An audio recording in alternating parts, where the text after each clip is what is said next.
എല്ലാരും ഇതുപോലെ ആക്കിക്കോ. ടക്ക് ടക്കുന്ന 2 വിസലിൽ പരിപാടി കഴിയും കേട്ടോ. അപ്പൊ ആദ്യം 1/2 ടേബിൾ സ്പൂൺ നെയ്യിലേക്ക് കഴുകി വൃത്തിയാക്കി വെള്ളം കളഞ്ഞെടുത്ത 1 കപ്പ് ചെറുപയർ പരിപ്പിട്ട് അതിന്റെ കളറൊക്കെ അങ്ങ് ചേഞ്ച് ആകുന്നത് വരെ തന്നെ വറുത്തെടുക്കാം. ഇനി ആ പരിപ്പ് ഒരു കുക്കറിലേക്ക് അങ്ങ് മാറ്റിയിട്ട് അതിലേക്ക് ഒരു 3 കപ്പ് വെള്ളം ഒഴിച്ച് വേവാനായിട്ട് മൂടി വെക്കാം. എന്നിട്ട് ഇതുപോലൊരു 3 വിസിലങ്ങ് വന്നോട്ടെ. അപ്പൊ ആ സമയം കൊണ്ട് 1/4 കപ്പ് ശർക്കര പൊടിയിലേക്ക് 1/4 കപ്പ് വെള്ളം ഒഴിച്ച് നല്ലപോലെ മെൽട്ടാക്കി കുറച്ച് നേരം അങ്ങ് തിളച്ചോട്ടെ കേട്ടോ. ഇപ്പതാ പ്രഷറൊക്കെ പോയി നമ്മുടെ പരിപ്പൊക്കെ നന്നായിട്ട് വെന്ത് വന്നിട്ടുണ്ട്. ഇനി ജസ്റ്റ് ഒന്ന് മിക്സ് ആക്കിയിട്ട് ഒരുപാട് അങ്ങ് ഉടച്ചു കൊടുക്കണ്ട.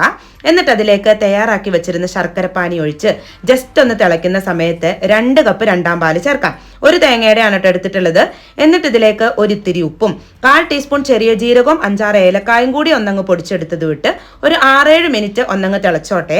എന്നിട്ട് വേണം 1 കപ്പ് 1-ാം പാൽ ഒഴിച്ച് ഫ്ലെയിം ഓഫ് ആക്കാൻ. ഇനി ലാസ്റ്റ് ആയിട്ട് കുറച്ച് നെയ്യിലേക്ക് ഒരിത്തിരി അണ്ടിപ്പരിപ്പും മുന്തിരിയും വറുത്ത് ഇതിലേക്ക് ഒഴിച്ചാല് കുക്കർ പരിപ്പ് പായസം റെഡി. സെറ്റ് പായസമാണ് കേട്ടോ. അപ്പൊ ഈ ഓണത്തിന് ഇങ്ങനെ ആയിക്കോട്ടെ, അടിപൊളിയാ.